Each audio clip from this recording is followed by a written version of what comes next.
आदाब दोस्तों, आप देख रहे हैं न्यूज टाइम। मैं हूं आपके साथ आपका दोस्त Gufran Khan. All India Teachers Association Madaris Arabia द्वारा वाराणसी के कचहरी स्थित विकास भवन के सामने कमिश्नरी ऑडिटोरियम में जिला स्तरीय सम्मेलन एवं शैक्षिक गोष्ठी का आयोजन किया गया। आइए देखते हैं पूरी खबर। Varanasi All India Teachers Association Madaris Arabia की वाराणसी जिला इकाई द्वारा आयोजित की गई सम्मेलन एवं शैक्षिक संगोष्ठी में उत्तर प्रदेश सरकार के कैबिनेट मंत्री अल्पसंख्यक कल्याण एवं पंचायती राज ओम प्रकाश राजभर ने मदरसों से जुड़ी समस्याओं और सरकार द्वारा किए जा रहे सुधारों पर प्रकाश डाला। मंत्री ओम प्रकाश राजभर ने कहा कि मदरसों की 30 सूत्रीय मांगों में से अधिकांश को सरकार ने स्वीकार कर लिया है और उनके निस्तारण के लिए अध्यादेश भी जारी कर दिया गया है। शेष मांगों को लागू करने के लिए विभाग लगातार प्रयासरत है। उन्होंने एसोसिएशन के पदाधिकारियों से अपील की कि वे भी समस्याओं के समाधान के लिए सक्रिय भूमिका निभाएं। उन्होंने आश्वासन दिया कि सरकार शिक्षकों और मदरसों के विकास के लिए सदैव तत्पर है। इस अवसर पर डॉक्टर इफ्तिखार अहमद जावेद अंसारी, पूर्व चेयरमैन अल्पसंख्यक आयोग, ने अपने कार्यकाल के दौरान किए गए प्रयासों को साझा करते हुए मदरसों के हितों की रक्षा और उनके सुधार की आवश्यकता पर बल दिया। सम्मेलन में All India Teachers Association Madaris Arabia के राष्ट्रीय अध्यक्ष मौलाना अब्दुल मोइद कासमी मदरसों की शिक्षा व्यवस्था और उनकी समस्याओं पर विस्तार से चर्चा की। उन्होंने सरकार से अनुरोध किया कि मदरसों के उन्नयन के लिए ठोस नीति लागू की जाए। कार्यक्रम में एसोसिएशन के राष्ट्रीय महामंत्री वहीदुल्लाह खान सईदी ने मंत्री ओम प्रकाश राजभर का स्वागत किया और उनके जीवन संघर्षों के सम्मान में स्मृति चिन्ह भेंट किया। साथ ही उन्होंने मदरसों की 30 सूत्रीय मांगों पर पुनः ध्यान केंद्रित करने की अपील की। इस अवसर पर सेक्रेटरी मौलाना अब्दुल्ला माजिद सहित कई प्रमुख शिक्षाविद और गणमान्य व्यक्ति उपस्थित रहे। कार्यक्रम के अंत में वाराणसी जिला इकाई के अध्यक्ष मौलाना जैद अहमद अंसारी ने सभी अतिथियों, शिक्षकों और एसोसिएशन के पदाधिकारियों का आभार व्यक्त किया। राष्ट्रीय एवं जिला स्तरीय पदाधिकारी बड़ी संख्या में सम्मेलन में शामिल हुए। इस मौके पर एसोसिएशन के पदाधिकारियों को सम्मानित भी किया गया। आप सबका इस जिले सम्मेलन में तहे दिल से इस्तकबाल करता हूं और बहुत चंद वक्त आपसे लेकर के दो बातें कह करके रुखसत होना चाहता हूं।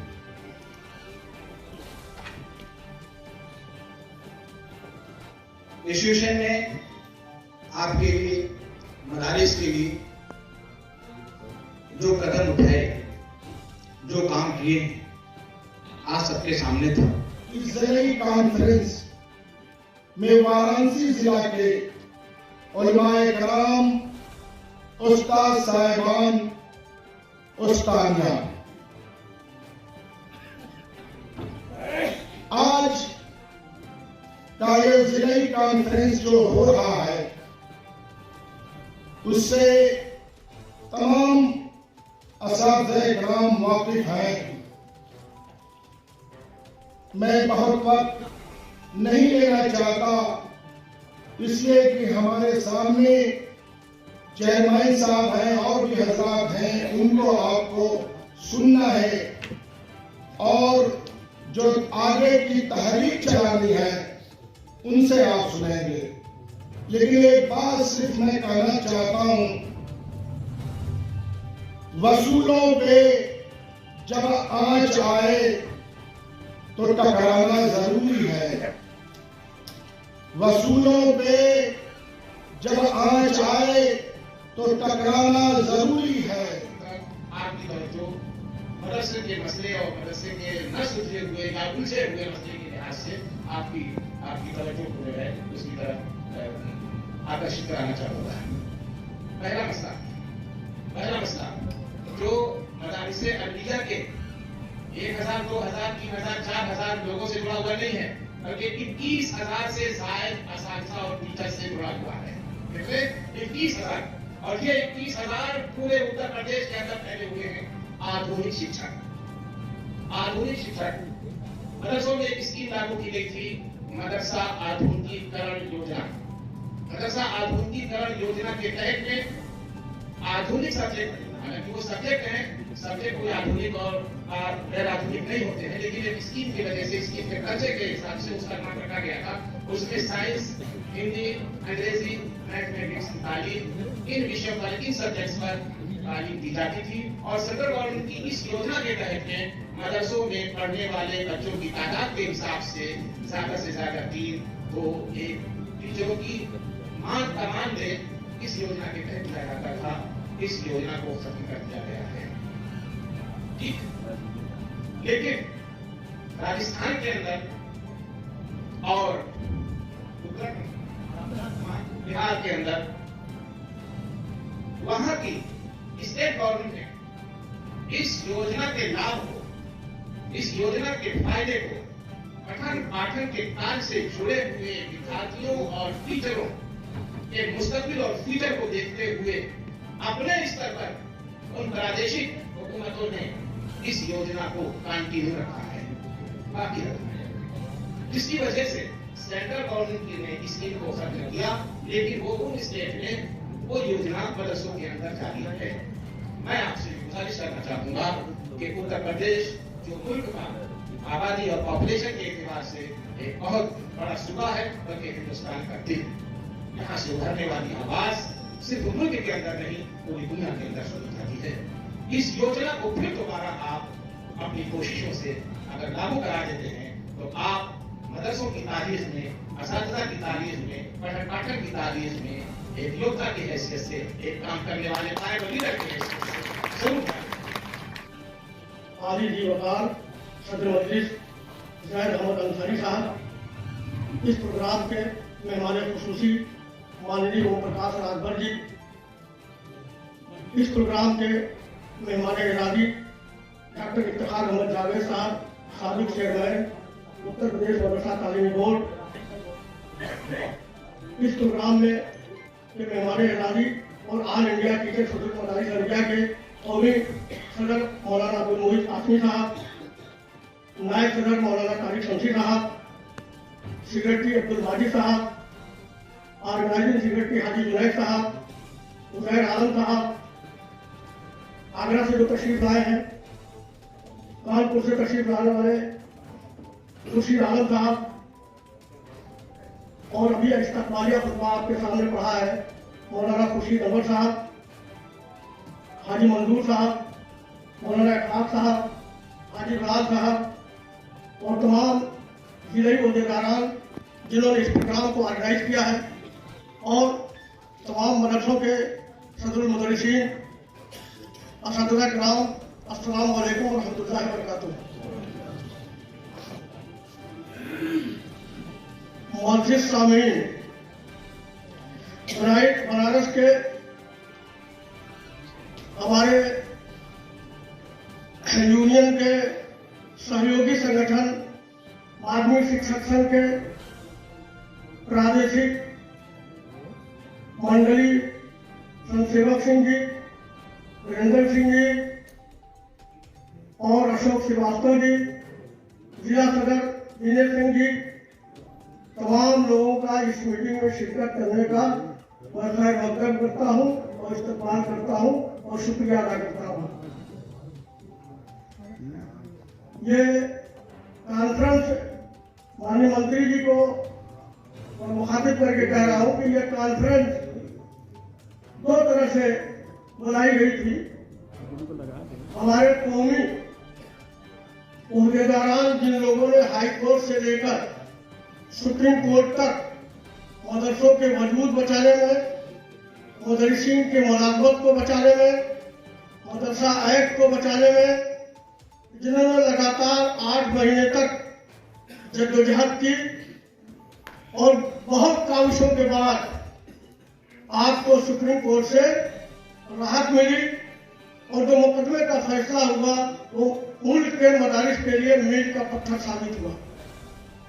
उन ओहदेदारों को बहुत दिनों से बात हो रही थी कि कहीं किसी जिले में उनको एजाज से नवाजा जाए, उनका इस्तकबाल किया जाए। ये मंत्री जी से हम लोगों ने वक्त लिया और दूसरी बात यह थी कि 11 दिसंबर को जो कॉन्फ्रेंस में मुतालबात माननीय मंत्री जी को दिए गए थे, जिसमें 24 दिसंबर 2024 को माननीय मंत्री जी ने तमाम अफसरान, रजिस्ट्रार सबके बीच में बैठकर जो बातें की थी, बहुत से ऐसे मसले थे जो उस दिन हल हो गए थे, उन पर दोबारा मंत्री जी का जहन मफलूल कराना, उनका ध्यान आकर्षित कराना, ये दो मकसद लेकर आज की जिले मुनक्किद की गई है। कोर्ट में मुकदमा जीत गए तो हमारे सारे मसले हल।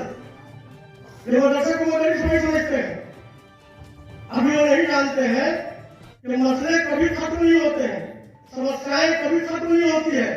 एक समस्या खत्म होगी, दूसरी आपके सामने खड़ी हो जाएगी। आज ऑल इंडिया टीचर्स मदारिस अरबिया की काविशों और मेहनतों का नतीजा है जो आप शिक्षा वेतन में दीगर मसावी, दीगर मदरसों, दीगर शिक्षण संस्थाओं के समान आप वेतन पा रहे हैं। क्या आप इसको कभी नकार सकते हैं? कोई संगठन, कोई लोग इस काम को करने के लिए बहुत बेदार नहीं रहे। ऑल इंडिया टीचर्स मदारिस अरबिया ने किस तरह आपके ताउन से 8 महीना लगातार, हमारे बहुत से पदाधिकारी इसीलिए हमने रात देने का बनारस में उनका प्रोग्राम बनाया कि रमजान का दिन हो, रोजा का दिन हो। हमारे बहुत से पदाधिकारी ऐसे हैं जो दिल्ली हमारे साथ पड़े रहते थे अपनी सारे घर की मसरूफियात को छोड़कर। आपकी दिलचस्पी, आपका यहाँ आना, आपकी इज्तिमाई कुदरत ही आपके मसले को हल कर सकती है। आप ये सोचते हैं कि घर बैठे हमारे सारे काम हो जाते हैं, ये हरगिज़ नहीं हो सकते हैं। ये तमाम मुदर्रिसीन को हम लोग इस काम को 40 साल से कह रहे हैं। आज आपके सामने कामिल साजिद का मसला खड़ा हुआ है। यहाँ जितने बैठे हुए मुदर्रिसीन हो और चाहे मजलिस मुंतजमा के लोग हों, मदरसे में पढ़ने वाले गरीब कमजोर घरों के बच्चों को जब कहीं हम पढ़ाते हैं, उनके पीछे मेहनत करते हैं, तो सरकार उस मेहनत के बदले आपको 1 तारीख को सी मंजूरी देती है। उसके बाद आप अपने घर का राशन लाते हैं और अपने बच्चों को पढ़ाते हैं, अपनी खुशियां। उस मेहनत में कमी है, अल्लाह सब देख रहा है। ये कैमरे समझ रही है, कैमरे 15-20 साल के, अल्लाह का कैमरा तो सभी में आप अपने बदलाव लाएंगे। मदरसों में जो बुलियां उठाते हैं लोग, उसमें कहीं न कहीं गड़बड़ियां भी हैं, तो उनको दूर करने की कोशिश करिए। ये मदरसे आज के नहीं है, ये मदरसे सदियों से है, नबी के जमाने से मदरसे बने हुए हैं। और इसका कंसेप्ट इतना अच्छा है कि चंदे और ज़कात के बदौलत अपने समाज के अंदर हम एजुकेशन लाते हैं, उनको तालीम याफ्ता बनाते हैं। आप सबने बनारस के अंदर मेरे चेयरमैन से हटने के बाद सवाल किया, मुझे इज्जत दी और मुझे इस बात को सोचने मजबूर किया कि आदमी समाज में 2 तरह के होते हैं। एक वो आदमी होता है जो पद से हट गया या शहर छोड़ दिया या दुनिया छोड़ दिया, तो वही बात वो कहते हैं बड़ा अच्छा आदमी था। और दूसरा कहते हैं कि हमारा सारा चल अच्छा कर लंबा करना। तो कहीं ना कहीं उस किरदार का, उस काम का आज नाम मिल रहा है। आपने मुझे बहुत इज्जत दी, तो जिले की टीम को धन्यवाद देता हूँ। आपने अपनी मेहनत में कोई कमी नहीं की है, आपने शानदार आगे पूरी शिद्दत से, पूरी ईमानदारी से, अजीब परिस्थितियों, अजीब माहौल में कोई साथ देने वाला नहीं। मेरे काम अफसर का ही मेंबरों को लगा कि ये तो बड़े माल वाली जगह है, तो भी मेरा साथ नहीं, लेकिन नीयत ठीक थी। जितना बन पड़ा मैंने पूरी करने की कोशिश की, चाहे सर्वे के दरमियान हो, चाहे तमाम बैठकों के जरिए से बहुत सारे जो कर सकता था मैंने किया। सुप्रीम कोर्ट के अंदर, हाई कोर्ट के अंदर जो हमारी ओर से हो सकता था, कहीं तमाम विरोध के बाद भी हमने साथ दिया, क्योंकि मुझे पता है मुझे बनाने वाला, बिगाड़ने वाला कोई इस तरह नहीं करनी है, वो तो अल्लाह है और कोई सब मुझे बात पता है। कभी आप मेरे घर जाएंगे, मेरे वाले साहब से पूछेंगे ये याद है, नहीं है तुझे, कहाँ गए हैं, तो वाले साहब कुछ बोलेंगे, मैंने आकर पूछा नहीं। लेकिन मैं जानता हूं जहां गया होगा सही रास्ते पे, ये उनका कॉन्फिडेंस है। उनकी दुआओं में बदौलत, माँ बाप की दुआओं में बदौलत मैंने जितना काम करते रहा मैंने करने की कोशिश की। बहुत सारी चीजें जो नहीं कर सका हालात की वजह से, सहयोग नहीं मिला, साथ नहीं मिला। माननीय मंत्री जी, मैं तो पहले ही बजे लखनऊ में बोल रहा हूँ, 8 बैठकें 3 साल में हुई। ऐसी कोई बैठक नहीं होगी जिस बैठक में हमने मान्यता का प्रपोजल न दिया हो। आज सुबह की आबादी बढ़ी, बच्चे बढ़े, मदरसे बढ़े, हर बोर्ड की मानता हो गए, मदरसे बोर्ड का मानता नहीं होगा, क्यों नहीं होगा? अघोषित रूप से उस पर रोक लगी हुई है, उसका कोई लेटर, कोई चिट्ठी किसी बार बार कहने के बाद भी मीडिया की नजरों में वो अलर्ट हो जा रहे हैं। उनका क्या घोषणा है? अगर हर बोर्ड के स्कूलों को मान्यता मिल रही है तो मदरसा बोर्ड के जुड़े मदरसों से जो दीनी और दुनियावी तालीम दे रहे हैं, जो समाज के ऐसे बच्चों को पढ़ाने काम कर रहे हैं जिन्हें वो ना पढ़ाते तो उनका क्या फ्यूचर होता। मतलब 14 जिलों में गया, ऐसी जगहों पर ऐसे काम कर रहे हैं जहां अभी शिक्षा पहुंचने में दशकों लग जाएंगे, कई साल लगेंगे स्कूल बनने में, उनको शिक्षा मिलेगी। लेकिन कौम के जरिए से मिले हुए चंदे और जकात की बदौलत आज वो मदरसे 27 लाख, 23 लाख, 25 लाख का आंकड़ा आता है, 20 लाख से ऊपर के बच्चों को तालीम देने का काम कर रहे हैं। ये हर की बात है। सर्वे हुआ पूरे सूबे के अंदर, ऐतिहासिक सर्वे, देश की मीडिया रोज में 15 से 20 इंटरव्यू देता था, इतना बड़ा सर्वे हुआ। लेकिन सर्वे के बाद निकला क्या?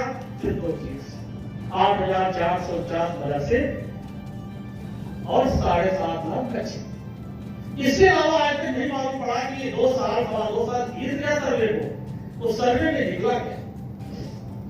मैंने कहा ना कि मेरे इरादे मजबूत थे, मैं मुंतजरी बहुत साधारण करता हूं, मैं काम करना चाहता था, लेकिन बहुत सारी चीजें मैं नहीं कर सकता। आए दिन जांच होती है, मैं जांच हो रही, ये जांच क्यों हो रही है? मैं परीक्षा करा रहा हूं, फरवरी के महीने में पिछले साल परीक्षा हो रही है, बारी होने जा रही है, मेरी की हुई है, रमजान के पहले परीक्षा हो चुकी। मैं 1-2 परीक्षा की तैयारी करा रहा हूं, एक और जांच हो रही, इतने किस्म की जांच, एटीएस, एसटीएस, रूटीन परीक्षा के समय रूटीन जांच हो रही है कि बिल्डिंग कैसी है, बिजली कैसी है, टीचर्स कैसे। माननीय मंत्री जी, मैंने पिछली बार भी कहा था, इस बार भी आपसे निवेदन करता हूं कि उन जांचों की एक जांच करा दीजिए कि आखिर उन जांचों में निकला क्या। खुदा पहाड़ लिखी थी केवल वक्त एवं पंचायती राज उत्तर प्रदेश सरकार तारीख 5 फरवरी 2025 मुकाम कमिश्नरी ऑडिटोरियम कचहरी वाराणसी। आज की यह कॉन्फ्रेंस एक यादगार और ऐतिहासिक कॉन्फ्रेंस है। वाराणसी और काशी दुनिया भर में अपनी खास पहचान है और यह दुनिया का सबसे पुराना शहर है।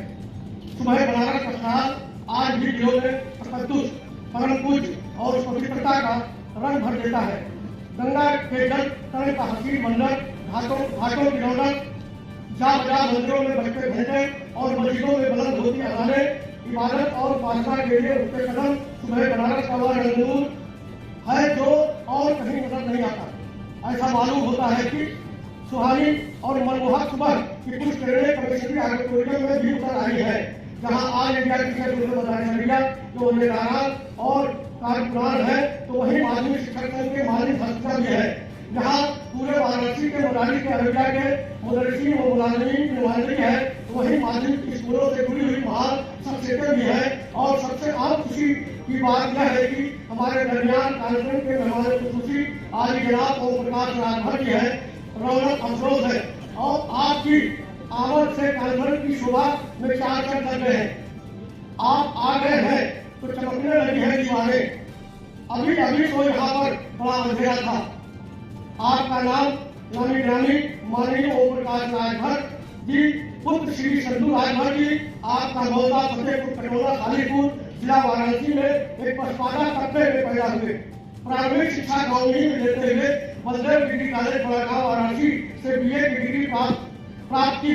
तत्पश्चात माननीय काशीराम जी के मिशन से प्रभावित होकर बसपा से जुड़ गए और बसपा के कद्दावर नेता माननीय सुखदेव राजभर जी के सानिध्य में रहकर राजनीति का कटघरा सीखा और बिरादरी के पिछड़ेपन को महसूस किया। उसी समय उन्होंने अपनी पत्नी श्री तारामणि जी को सेक्टर नंबर 3 से जिला परिषद का सदस्य भी जिताया। पिछड़े दलितों तथा अल्पसंख्यकों की पूर्वांचल में मजबूत आवाज बनकर संपूर्ण प्रदेश की राजनीति में अपनी जगह बनाते हुए विधानसभा में बहुलाबाद जिला गाजीपुर से 2017 से अब तक सुहेल देव भारतीय समाज पार्टी के विधायक हैं।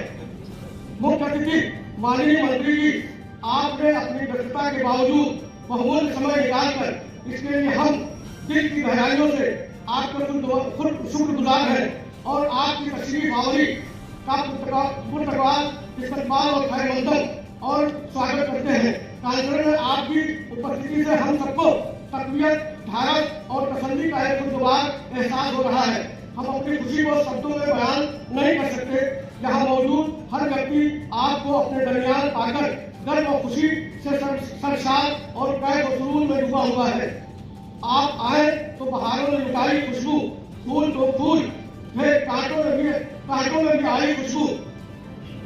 इस खुशी की खास वजह यह भी है कि आपकी शख्सियत में कुछ ऐसी खूबियां हैं, एक सुनहरे कल की आहट साफ सुनाई दे रही है। आपका संपूर्ण जीवन भाग दौड़ और संघर्ष की एक खुली हुई किताब है। हम और हमारे लोग इस किताब के पढ़ने को देख भी रहे हैं और पढ़ भी रहे हैं। सियासत के मैदान में एक लंबा सफर तय करते हुए सुहेल देव भारतीय समाज पार्टी की बुनियाद रखना और उत्तर प्रदेश जैसे बड़े और अहम सूबे में अपनी सियासी वजूद और अपनी पार्टी की ताकत का एहसास दिला देना आपके धारदार संघर्ष का जीता जागता सबूत है। इसी तरह जुल्म और नाइंसाफी के खिलाफ आवाज बुलंद करना और हक और इंसाफ के साथ देने के लिए हर समय तत्पर रहना आपकी बुलंद सोच का आईनेदार है। आप नर्म के लिए नर्म है, लेकिन गर्म के लिए गर्म भी है। नहीं तो गर्म ही नहीं, ज्वालामुखी भी है। दाग एक आदमी है गर्मा गर्म। बहुत होंगे जब मिलेंगे आप। आज ऐसे ही व्यक्तित्व की आवश्यकता है जो साहूकारों का नहीं, सताए हुए मजलूमों का साथ देने का हौसला रखता हो, पूंजीपतियों का नहीं, गरीबों और हालात के मारे हुए लोगों का मसीहा हो। पूर्वांचल की धरती पर बड़ी बड़ी हस्तियों ने जन्म लिया है। आदि जनाब ओम प्रकाश राजभर जी भी इसी पूर्वांचल से ताल्लुक रखने वाले वाराणसी के सपूत हैं। हक और इंसाफ के लिए आपके संघर्ष का कारवां जो दिन ब दिन आगे बढ़ता जा रहा है वह काबिले तारीफ है। अंत में एक बार दिल की गहराइयों से आपकी खुश आमदीद कहता हूँ और कॉन्फ्रेंस में तशरीफ आवरी पर शुक्रिया अदा करता हूँ। शुक्रिया तेरे आने से रौनक तो बढ़ी, वरना यह महफिल जज्बात अधूरी रहती। शीशे की अदालत में पत्थर की गवाही, खुद ही कातिल हैं खुद ही सिपाही।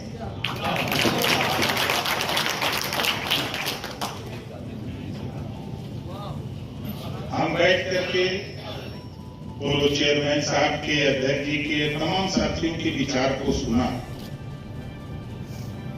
सुनने के बाद मुझे फिर वही बात याद आती है कि तूने चाहा ही नहीं वरना हालात बदल सकते थे। तूने चाहा ही नहीं वरना हालात बदल सकते थे। तुम तो ठहरे झील की पानी की तरह, दरिया बनते तो बहुत दूर निकल सकते थे। 2.6% आबादी हमारी है, 2.6% आबादी, और देश की राजनीति में खड़ा हो गया ओम प्रकाश राजभर। देश की राजनीति में, और देश का कोई मिनिस्टर, चाहे गृह मंत्री जी हो, चाहे रक्षा मंत्री जी हो, चाहे प्रधानमंत्री जी हो, चाहे राष्ट्रपति महोदय जी हो, हम सबके यहाँ अपनी फरियाद लेके घूम रहे हैं। और आज हाल में बैठ करके अभी मसौदा बना है। हमारी बात थोड़ा कड़वी लगेगी भाई, मुझे आश्चर्य लगता है अभी हमारे भाई ने 3 बिंदु बताया, बहुत अच्छी बात बताई। मैं बैठता हूं तो कुछ सुनता रहता हूं, सोचता रहता हूं। पहले तो अध्यक्ष जी और हम सबको बता दें कि ओम प्रकाश राजभर कभी झूठ नहीं बोलता।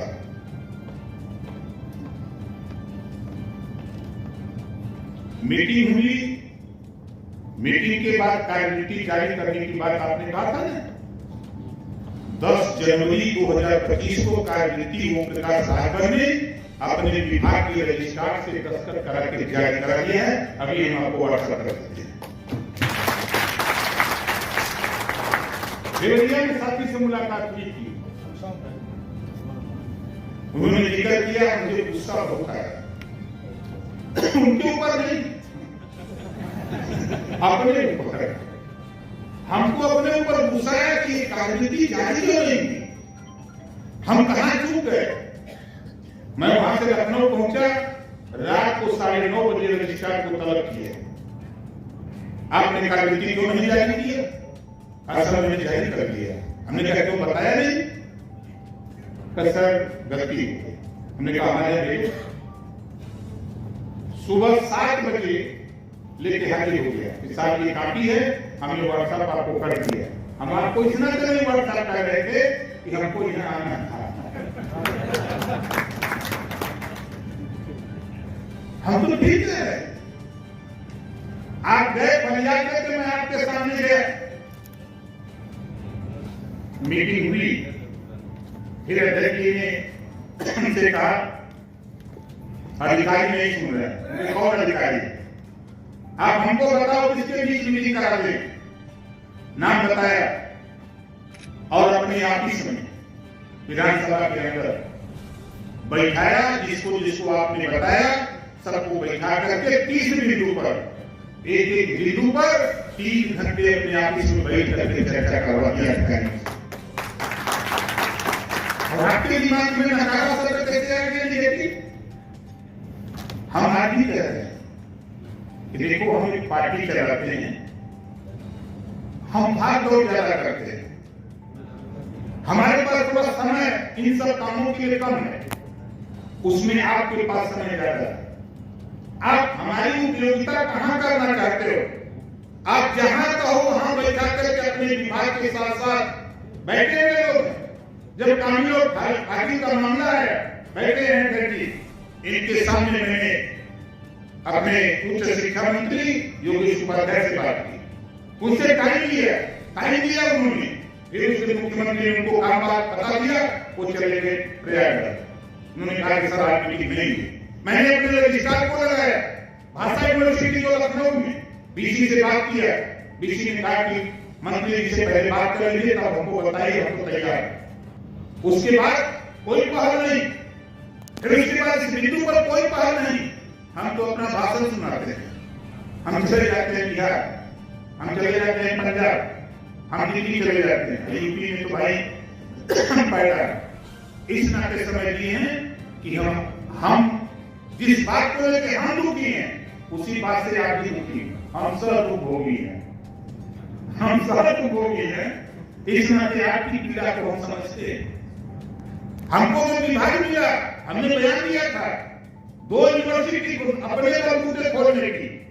मैं सीतापुर में पता कर लीजिएगा, मैं नंबर दे दूंगा जहां का, मैंने उसको लगाया, वहां के चेयरमैन को लगाया।